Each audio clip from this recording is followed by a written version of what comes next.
Okay, okay. I know I can get a bit political at times, but I do overall try to remain neutral and try to keep my nose out of the worst of politics for the most part. I've even joked in past videos about specifically not commenting on the politics of this region, but if I'm going to be making traveling and archaeology videos about the region, given recent events, it feels irresponsible of me not to at least comment on it and acknowledge it, and hopefully try to give it some context. And this time there won't be any jokes. There'll be very few photos. It's mostly going to be me speaking to you right now as I am, staring into the camera for a few minutes. Now, if you aren't aware, last week saw the invasion of the terrorist group Hamas from the Gaza Strip into several border towns and cities in Israel, where 1,300 innocent people were brutally murdered and more were taken hostage. This was a massacre that's been described as similar to Bucha under Russian occupation, and if you haven't heard about that one, do Google it. In response, Israel has cut off all supplies of food and energy into Gaza, leaving more than 1 million people starving and their hospitals in darkness. There is also a ground invasion, which at the time of this recording is only being threatened, but by the time this video is released may very well have been approved to go through. Now, I debated with a few people about releasing this at all. I'm neither traveling nor doing archaeology, and it's such a touchy subject that inflames passions on both sides that it is a risk for me to be discussing this. But I made the ultimate decision that I can't in good conscience tout the merits of visiting this region anymore without at least providing some context to what's going on and acknowledging the modern issues. And I want to emphasize that I am doing my best not to state an opinion, and I certainly won't even pretend to have a solution, but we do need to discuss the modern contexts. Now, if you've watched my Jerusalem video, you'll note that I referenced something called the Balfour Declaration. This is a British declaration adopted to send Jewish people back to Israel. This was a wide movement among elements of the Jewish community all across Europe, especially following Britain's acquisition of the area in 1917, but make no mistake, this declaration was grounded in anti-Semitism. Various new Zions had been proposed in this era, and notably not a single one of them was in Europe or a predominantly white country, unless that proposition was given by the Jews themselves. Jews had been suffering under anti-Semitic nations and nationalism, undergoing various targeted pogroms, exiles, and exterminations with no safe place to call their home under either Christians or Muslims for centuries. Now, skip ahead to the end of World War II. Hitler has just committed the Holocaust, one of the greatest hate crimes humanity has ever committed, and this instituted a paradigm shift in Western society. Because Hitler was not an oddity. He took it way too far, but the general attitude of anti-Semitism and Jewish hatred had permeated a lot of Europe in the 20th century. And Hitler's final solution to this caused revulsion in ourselves. It caused us to self-reflect as a society, and we said that if this was the path of anti-Semitism and hatred, we didn't want it, and we rightly said we didn't want it. But the price of us realizing we didn't want it was millions of innocent lives. Over the next 80 years, we fought hard to remove prejudice and bigotry from our daily lives. How successful we've been is an entirely different topic, but the point is we have been trying. And part of our trying was decolonization. Those who say Israel was born out of the Holocaust are wrong. It was actually born out of a mix of the Balfour Declaration and this process of decolonization following the war. Of course, the Holocaust was a factor, and a big one, in the formation of the early independent Israel, but the actual fate of an independent Jewish state was begun with the other two factors. Israel, at the time called the British Mandate of Palestine, wasn't just populated by Jews.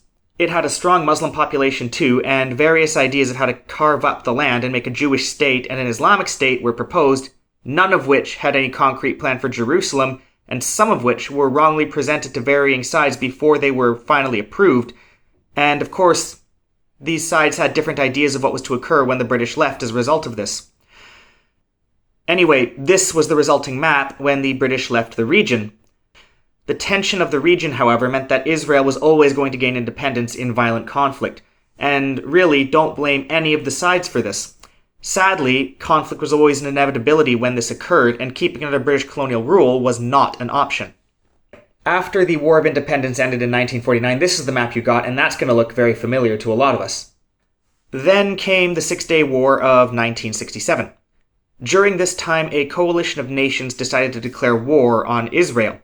Although the official first shot of the war was fired by Israel, the kind of rhetoric, troop movements, and aggression coming out of the Arab coalition was suggesting that an invasion was imminent. And I don't mean a couple of years imminent, I mean like the very next day imminent. The resulting war lasted 6 days, and despite the odds, Israel won. A lot of this was with Western backing, true, however they did win, and they annexed the occupied territories, modern Palestine, in addition to the Sinai. And to be fair, Israel in 1967 deserved Western support. The Egyptian president of the time, Gamal Abdel Nasser, even fully admitted that the cause of his war was anti-Semitism, plain and simple. I really wish I could say it was something else, but the fact is this war was declared on Israel because Israel was Jewish. And yes, although there were other political factors involved, at the end of the day, to avoid war, you need two sides to negotiate, and Nasser was not willing to negotiate with a Jewish state. Again, Google Nasser's policies. But he wasn't alone in the Arab world in hating Israel for its Jewish nature, and even today that attitude has not gone away, especially with nations such as Iran. Now, eventually the Sinai was returned, and Egypt and Jordan both agreed to a peace deal and a recognition of sovereign Israel at the Camp David Accords in 1978, or shortly thereafter. But the other nations of the region did not. 10 years after that, the occupied territories declared independence under the name Palestine, and this was also not without good reason. The Golan Heights had been outright annexed by Israel, its people given full citizenship, and the Sinai was returned to Egypt, but as for these predominantly areas of Gaza and the West Bank, they were neither. They were not given the rights of other people on the international stage, nor even in their own country. Palestinian refugees still live in camps in Jordan, Lebanon, and Syria, and in Palestine itself. They are not citizens, they are not immigrants, they are not permanent residents, but they are refugees. And these Arab nations who claim such staunch support for Palestine nevertheless still do not give them services granted to their own citizens. Part of this is as a result of international agreements, but a lot of it is rather because that would admit that Israel exists and owns this territory. So to sum it up, Israel is surrounded by a great deal of hostile anti-Semitic neighbors who would like nothing more than to see Israel vanish into the sea for no other reason than their Judaism. Don't get me wrong, there are political reasons, but even if these political reasons didn't exist, its Jewish nature would be enough. They are looking for a weakness in Israel, and letting Palestine become independent is indeed a sign of weakness in their minds. Israel also cannot annex Palestine, as that would be tantamount to a declaration of war on these neighbors, and it would also draw the condemnation of its international allies. It would also overwhelm Israel's Jewish majority. Currently, Israel has 9 million people, of whom 18% are Muslim. Palestine has 5 million people, of whom 98% are Muslim. You also have Palestine denied services and rights even from their international allies and staunch supporters in the area, who likewise don't want to deal with Palestinians on their territory, and admitting them would be akin to admitting Israel's de facto control over the region. So these ordinary people living in Palestine are caught up as pawns in a larger game of geopolitics. And this would all be bad enough on its own, but there's more. I can't even get into the detail of the settlements. Very briefly, there are Jewish neighborhoods being built on Palestinian land, displacing native Palestinians. And why this is happening and why it violates several international treaties that Israel itself is a signatory to are things I just do not have time to get into. Again, this is something you will have to Google, but be careful on your sources on this because this gets very partisan. But let's return to Israel. Israel right now is being led by Netanyahu. Netanyahu is the leader of the Likud party, and I apologize if I've said that wrong. but he's only in power by building coalitions with other parties to form a working majority. It's not unusual in Israeli politics, by the way, to form coalitions, but Netanyahu is especially skilled at it. He has allied with any party that he can safely indulge, and as a result, his 2-decade grip on power seems unbreakable. But in the last few years, he's been hit with multiple corruption scandals, for which the judiciary has opened an investigation. If he's found guilty, he'll be barred from politics and possibly even imprisoned. He was very briefly ousted from power by an anti-Netanyahu coalition a couple of years ago, but it failed last year because they could not maintain the unity, and Netanyahu returned to power yet again, despite the fact he has never won a majority of the vote, and his popularity among Israelis is now at a record low. This also meant that he had to ally with some of the furthest right, more extremist members of the Knesset, which is Israel's parliament. And despite having criminal charges against him, Netanyahu unwisely attempted judicial reform. Now, if you've heard of Israel's riots earlier this year, that's what these riots were in reference to. Many Israelis saw this judicial reform as a blatant power grab to force the judiciary to drop charges against him, and protested in droves. Netanyahu's bill was so unpopular that he had to delay it, but ultimately forced through a watered-down version through his extremist coalition without debate. He also did this without taking the advice of his more moderate supporters, and with truly chaotic protests happening just outside the Knesset. Among those protesters were active soldiers and security forces, many of whom called it an affront to democracy and promised to stand down if the bill went through. And these weren't just foot soldiers either. These were high-ranking commanders and long-time military officials threatening this. Netanyahu was quite quick to blame a lot of these protesters for the recent attack from Hamas. Speaking of which, the Palestinian Authority is different from Hamas. The Palestinian Authority, in theory, has control over both the West Bank and Gaza, but in reality only controls most of the West Bank. And much of Gaza remains under effective control of Hamas. The Palestinian Authority is obviously pro-Palestine, but it carries an air of diplomatic legitimacy. Hamas does not. Hamas is an internationally recognized terrorist organization funded by Iran, Lebanon, and Syria, among others, for the express purpose of attacking Israel. There have been claims that they're being funded by Russian money too, and while this is possible, Israel's sovereignty has been one of the few things the West and Russia actually tend to agree on. The situation in Russia has changed since February 2022, so who knows? Maybe Russia has changed its policy too, but for now I don't think it's fair to speculate on it. It should also be noted that Hamas is known to choose its targets for PR value, not for strategy. They are known to hide weapons under the cribs of babies, they're known to put their headquarters in schools and hide themselves in hospitals. And they will also force Palestinians at the point of a gun to ignore Israeli evacuation orders, causing maximum damage to Israel's reputation. And does this mean Israeli strikes on hospitals or schools are justified, or that they'll all have Hamas cells? No, of course not. Obviously not. But they do actually have a reason to target these places. They're not just doing it to be monsters. Anyway, Hamas took advantage of this political chaos and invaded. And we know the results. Netanyahu also needed to respond with strength for the same reason, because right now his position is weak. And yes, I'm sure there's a couple of Netanyahu supporters out there angrily typing comments as we speak, but from an objective perspective, Netanyahu is in his weakest political position he has ever been, regardless of what you feel about his policies. So Netanyahu's response needs to put on a show of strength. And that's the sort of situation that we have with Israel at the moment. And as I said, I'm not going to pretend to have a solution. Every solution will come with a potential violent consequence. Anyone who claims otherwise is probably ignorant of the facts on the ground or supports genocide of one of the two sides. I mean, I don't even claim to understand the situation. But I understand enough to know that I don't understand it, which is more than an awful lot of commentators are claiming at the moment. But what do you say in response to these things that we admittedly do not understand? Well, it's now that I will give my opinion based on all these facts which I've just presented, which I fully admit to have oversimplified and raced through. Because this video is already running longer than I intended it to, and I'm genuinely not a political channel, so for what my opinion is worth, I have a message to everybody in the region. Nobody supports the killings. Nobody. And my message to Hamas, I don't know what you were thinking. if you were honestly expecting that this action would have no consequence or a minor one, or that this would gain you public support, you're idiots. It won't. Maybe you were paid by Iran or Russia or someone else and just didn't care as long as you got the support, or if support was conditional on the attack. Maybe you hoped it would undermine Israel. Or maybe you just did it because it felt good.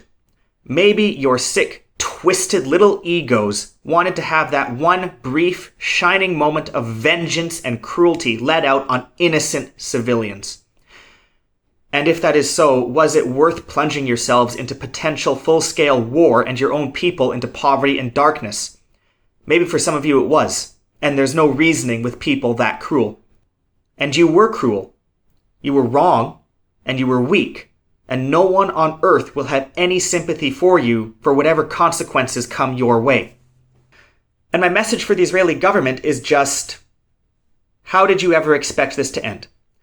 Did you honestly expect to build settlements on Palestinian lands, force them from their homes, deny them basic rights, and that they'd sit back and take it, that they'd lay down and die without a fight? Did you not stop to consider that perhaps this was driving extremism and opening you up to ever more attacks from an angry, desperate, and impoverished people who feel like they have no other recourse? One of your best arguments for keeping hold of Palestine is that the status quo is the safest bet to avoid war. Now, I legitimately do not know if that is a good argument or what the merits behind it are. But if you're going to use that argument, you should consider maybe, I don't know, not disrupting that status quo. Because there is no such thing as a silent genocide. There is no such thing as annexation by stealth. There will always be resistance, noise, and fighting, especially when the people you're attempting to do it to have the backing of your enemies. And that's the only opinion I'm going to give on that. I don't support the killing from any side, and both sides have done this to play petty political games, put on shows of strength to make up for realities of weakness, and innocent people who just want to live their lives in peace and security, they're the ones getting hurt. And I know these people want peace. I've been there, I've spoken to them, gotten to know people on both sides of this border from all religions who find faith in this land. I spent months there over the course of years, and I love this land deeply. It's taken a hold on me the way that I did not expect it to, and honestly in a way that few countries are able to do. And I do love Israel, and I do love Palestine, and both of you have every right to feel safe in your own homes. You are both full of welcoming, friendly people despite all the adversity you have faced, and I know that most of you on the ground know how to live with each other, whatever your governments might otherwise be screaming at the world. And a lot of us in the world right now don't like our governments. We understand that governments rarely speak for the people anymore. So what is the right solution? I don't know, but you know what? It's not my business to know. It's not the job of Westerners living in Europe and North America to get involved. Frankly, we've done way too much of that in the world already, especially in the Middle East. All I wanted to do was provide context for why this is happening, state that killing is wrong, and that violence has never been the answer. And that's not really a hot take when you think about it, but I'm sure that I've already got trolls in the comments below me calling me a Zionist tool or an anti-Semite, because apparently that's just the way this debate goes anymore. But either way, I do have a soft spot in my heart for this region and the people I met there. I hope that one day they can live in peace and security, and that we can visit it and see it for the beautiful, cultured, and welcoming land I know it can be. So I will continue to talk about this region in future videos, and I will continue to not speak about modern politics in them, because I am Travels with an Archaeologist, not Rants with a Frustrated Pacifist. And I hope one day the videos can be enjoyed for what they are intended to be rather than what these last few weeks have represented. I will stand by my view of promoting archaeology the way it should be promoted, that it is a way to connect to our shared past and bring us closer to the wider world and to understand each other better, and not as a justification for ultranationalism, zealotry, bigotry, and isolationism. And I do have faith in this land, because if there's one thing I do believe to be a fact, it's that you ordinary people on the ground who know how to be welcoming, who know how to live in peace, who know how to be kind, will find a better solution. I do believe you can overcome adversity, overcome violence, and overcome centuries of hate because you've done it before. I've seen you do it. And I know that you can do it again. That's all for this video, but not for this week. I have released an actual Travels with an Archaeologist video as well, where I return to my usual topics and my usual, more humorous demeanor, and I hope you check it out. So until next time, I'm the Archaeologist, and this has been Wishing for Peace. Thank you.